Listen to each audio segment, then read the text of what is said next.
வணக்கம் மக்களே. ஒரு 3 நாட்களுக்கு முன்பாடி, அதாவது கடந்த வாரம் ஞாயிற்றுக்கிழமை நினைக்கிறேன், மதுரையில் இந்து முன்னணி சார்பாக ஒரு முருகன் மாநாடு அப்படிங்கிற ஒரு மாநாடை ஏற்பாடு செஞ்சு கிட்டத்தட்ட 5 லட்சத்துக்கும் மேற்பட்ட மக்கள் பக்தர்கள் கலந்து கொண்டாங்க அப்படிங்கிற செய்தியை பார்க்க முடிகிறது. இது கூட அரசியல் தொடர்பாக நிறைய கருத்துக்கள், சர்ச்சைகள், விவாதங்கள் அதெல்லாம் நடந்துச்சுன்னு வச்சுக்கோங்களேன். நான் அந்த அரசியலுக்குள்ளே போகவில்லை.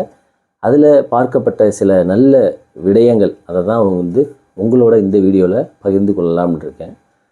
அந்த முருகன் மாநாட்டில் தமிழ்நாட்டிலிருந்து 5 லட்சத்துக்கு மேற்பட்ட, தமிழ்நாடு மட்டுமே கிடையாது, ஆந்திராவிலேருந்து சரிலாம் வந்ததாக செய்திகள் வந்துச்சு. 5 லட்சத்துக்கு மேற்பட்டோர் கலந்துக்கிட்டாங்க அப்படிங்கிறத பார்க்க முடியுது. முருகன் தமிழ் கடவுளாக போற்றப்படுகிறார் அப்படிங்கிறதுல மாற்று எல்லாத்துக்குமே உங்களுக்கு தெரியும். இந்த மாநாட்டுக்கு என்னெல்லாம் செஞ்சாங்க சிறப்பம்சம் அப்படின்னு பார்த்தீங்கன்னா, இந்த மாநாட்டு திடல் அந்த இதுக்கு காவல்துறையோட உதவியே இல்லாமல் இந்த மாநாடு ஏற்பாடு செஞ்சவங்க 7000 வாலண்டியர்ஸ் தன்னார்வலர்கள் ஏற்படுத்தி கூட்டத்தை அவ்வளோ அழகாக வழிநடத்தினார்கள். இது ஒரு ஃபஸ்ட்டு செய்தி. ரெண்டாவது, எந்த விதமான டிராஃபிக் கன்ஜஷன், அதாவது போக்குவரத்து நெரிசல் மாநாட்டுக்கு முன்னாடியும் சரி மாநாட்டுக்கு பின்னாடியுமே சரி அது ஏற்படுத்தலை. இவங்க எல்லாமே என்ன செஞ்சிட்டாங்க அப்படின்னா, அந்த வாலண்டியர்ஸ் காவல்துறை இதே இல்லாமல் இவங்களே ஒழுங்குபடுத்தினாங்க, ரெகுலேட் பண்ணிட்டாங்க அப்படிங்கிற ரெண்டாவதை நம்ம பார்க்க முடிகிறது. அதே மாதிரி மாநாட்டுக்கு குடிச்சிட்டு வர்றது, போதையில் தகராறு பண்ணுறது, பெண்கள்கிட்ட பாலியல் சீண்டலில் ஈடுபடுறது, பெண்களை சில்மிசம் பண்ணுறது, அதெல்லாம் எதுவுமே இல்லை. எல்லாருமே பக்தர்கள் ஒழுக்கத்தோடு கலந்துக்கிட்டாங்க அப்படிங்கிற செய்தி 3ஆவதை பார்க்க முடிகிறது. அதுக்கப்புறம் முக்கியமான ஒரு பாயிண்ட் என்ன அப்படின்னு பார்த்தீங்கன்னா, மாநாட்டில் உள்ளவங்க அழகாக அமைதியாக ஆரவாரம் இல்லாமல் கோஷம் போடாமல், அதாவது பக்தி பாடல்கள் மட்டுமே பாடிட்டு ஓன்னு கத்தாமல், மரத்தில் ஏறிட்டு இறங்காமல், எந்த விதமான அசம்பாவிதம் இல்லாமல் 5 லட்சம் மக்களை ஒரே இடத்துல அழகாக திரட்டி அழகாக அவங்கள டிஸ்பர்ஸ் பண்ணதுங்கிறது இந்த மாநாட்டை ஏற்பாடு செஞ்சவங்களுடைய ஒரு மிகப்பெரிய, அதை என்ன சொல்கிறது, அவங்களுடைய பாராட்டுக்களை நம்ம இந்த காணொலியில் தெரிஞ்சுக்கலாம்.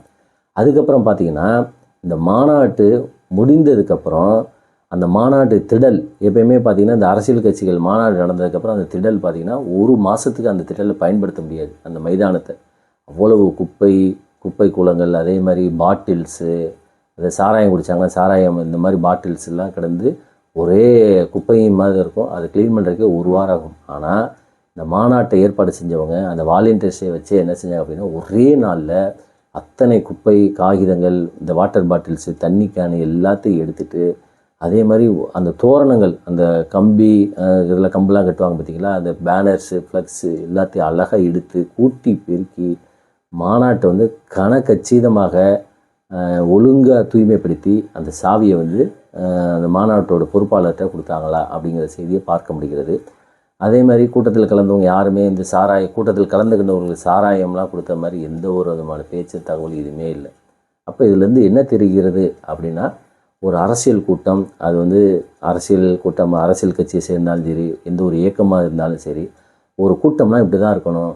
அதே மாதிரி இந்த மாநாட்டு மூலம் பொதுமக்களுக்கு எந்த விதமான பாதிப்பும் இல்லை அப்படிங்கிற மாதிரி செய்திகள். அதாவது போக்குவரத்து டைவர்ஷன்ஸை தவிர, இப்போ பார்த்திங்கன்னா சாதாரணமாக ஒரு சின்ன ஒரு தெருமுனை கூட்டம் ஒரு கட்சி நடத்தினா கூட அந்த பகுதியில் ஒரு கடை திறந்துருக்காதீங்க அப்படின்னா, அதில் கட்சி கூட்டத்தில் கலந்து கொள்றவங்கெல்லாம் அந்த கடையில் அடிச்சு நொறுக்கிறது, சாப்பிட்டு காசு கொடுக்காம இருக்கிறது, வேணும்னு தகராறு பண்ணுறது.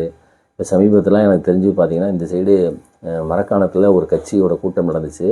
அந்த கூட்டம் நடக்கிறதுக்கு 2 நாளைக்கு முன்னாடியே அந்த சைடு உள்ள அத்தனை ஹோட்டல்ஸுமே அடைக்க சொல்லிட்டாங்க, கலெக்டரேட்லேருந்து, மாவட்ட நிர்வாகத்திலேருந்து. அதே மாதிரி அந்த சைடு எந்த ஒரு டாஸ்மாக் கடையும் திறக்கக்கூடாது அப்படின்னு சொல்லி யோசிச்சு பாருங்கள். இதெல்லாம் வருத்தப்படக்கூடிய ஒரு செய்தி. ஸோ அந்த மாதிரிலாம் கூட்டத்தை நடத்த, இதெல்லாம் கட்சி தலைவர்கள் என்ன செய்யணும் அப்படின்னா வழி நடத்தணும். போகிறீங்கப்பா, யாரும் தகராறு பண்ணக்கூடாது, எந்த ஹோட்டல்லையும் போய் சாப்பிட்டுட்டு பிரச்சனை பண்ணக்கூடாது, சாராயம் குடிக்கக்கூடாது அப்படின்னு சொல்லி இருக்கணும். ஆனால் அந்த மாதிரிலாம் இருக்கிறதில்லன்னு வச்சுக்கோங்களேன். அது எந்த கட்சியாக இருந்தாலும் சரி, தமிழ்நாடு பொறுத்த மட்டும் நாம் தமிழர் தவிர்த்து மற்ற எந்த கட்சி கூட்டம் நடத்தினாலும் சரி, அந்த சைடு ஒருத்தரும் கடை திறந்துருக்க மாட்டாங்க அப்படிங்கிறதான். ஆனால் இந்த முருகன் மாநாட்டில் கலந்துக்கிட்டவங்க எல்லாருமே அழகாக ஒழுக்கத்தோட, எந்த விதமான கடை, அந்த சைடு கடை வச்சுருவங்க எதுக்குமே பிரச்சனை பண்ணலை. குறிப்பாக பெண்கள் நிறையா பேர் கலந்துக்கிட்டு, எந்த பெண்களுமே எங்களுக்கு கூட்டத்தில் நெரிசல், இடிச்சல், இந்த மாதிரி பாலியல் சீண்டல்லாம் ஈடுபட்டாங்க அப்படிங்கிற இந்த செய்தியே பார்க்காம ஒரு கட்டுக்கோப்பாக, ஒரு இராணுவ கட்டுக்கோப்போடு அதை சொல்லுவாங்க பார்த்தீங்களா, அந்த மாதிரி இந்த கூட்டம் நடந்துச்சு முருகன் மாநாடு அப்படின்னு சொல்லி சொன்னாங்க.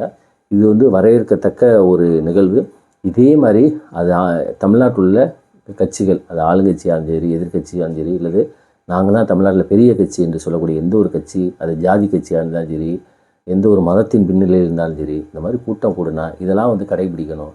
அதாவது மாநாடு என்றாலே மக்களுக்கு வந்து ஐயோ அப்படின்னு சொல்லி பயம் இல்லாமல் இருக்கணும். ஆக இவங்க நடத்துகிறாங்களா, இதனால் ஒன்றும் பிரச்சனை இல்லைப்பா அப்படிங்கிற மாதிரி இருக்கணும். அதுதான் வந்து வரவேற்கத்தக்க ஒன்று. அந்த வகையில் இந்து முன்னணி ஏற்பாடு செஞ்ச இந்த முருகன் மாநாடு வந்து வரவேற்கத்தக்க நிகழ்வாக பார்க்க முடியுது. அதுதான் பண்புன்னு அர்த்தம், அதுதான் ஒழுங்குன்னு அர்த்தம். வெளிநாடுகள்லாம் வந்து இந்த மாதிரி கூட்டம்லாம் இருந்துச்சுன்னா அவ்வளோ அழகாக ஒழுங்காக பண்போடு நடந்துக்குவாங்க. அதே மாதிரி நாமளும் எதிர்காலத்தில் இந்த மாதிரி கூட்டம்லாம் நடத்தினா இதே மாதிரி இருந்திருப்போம். இந்த கூட்டத்தை இது மாதிரி சிறப்பாக நடத்தி ஒழுக்கத்தோடு கட்டுப்படுத்தி எந்த விதமான இந்த மாதிரி அசம்பாவிதங்கள் இல்லாமல் நடத்திய இந்த கூட்டத்திற்கு நன்றி. தொடர்ந்து பேசுவோம். நன்றி, வணக்கம்.